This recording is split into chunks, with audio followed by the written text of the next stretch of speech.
রাজনীতি মানেই হলো আকাশে প্রাসাদ বানানো আর বিপদ দেখলে গর্তে লুকানো। আমি এখন গর্তে যাচ্ছি, তোমরা এসি খুঁজে নাও। বনের ধারে বড় বটগাছের নিচে হঠাৎ একদিন শিয়াল গলায় মাফলার আর চশমা পরে হাজির হলো। সে নিজেকে বনের নতুন পাতি নেতা হিসেবে ঘোষণা করল। শিয়াল বটগাছের নিচে একটি ছোট্ট টিলার উপর দাঁড়িয়ে ভাষণ দিতে শুরু করল। ভাই ও বন্ধুরা, আমি যদি বনের নেতা হই তবে প্রতিটি গুহায় এসি লাগানো হবে আর নদীতে জলের বদলে দুধ বইবে। সরল ছাগল, খরগোশ আর হরিণরা হাঁ করে শিয়ালের কথা শুনছিল, কিন্তু গাছের উপর থেকে সব দেখছিল দুষ্টু বানর।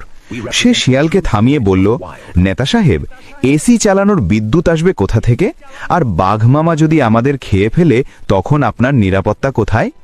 শিয়াল একটুও না ঘাবড়ে বলল, বিদ্যুৎ আসবে জোনাকি পোকা থেকে, আর বাঘ মামার সাথে আমার অলরেডি ডিল হয়ে গেছে, সে এখন থেকে ঘাস খাবে।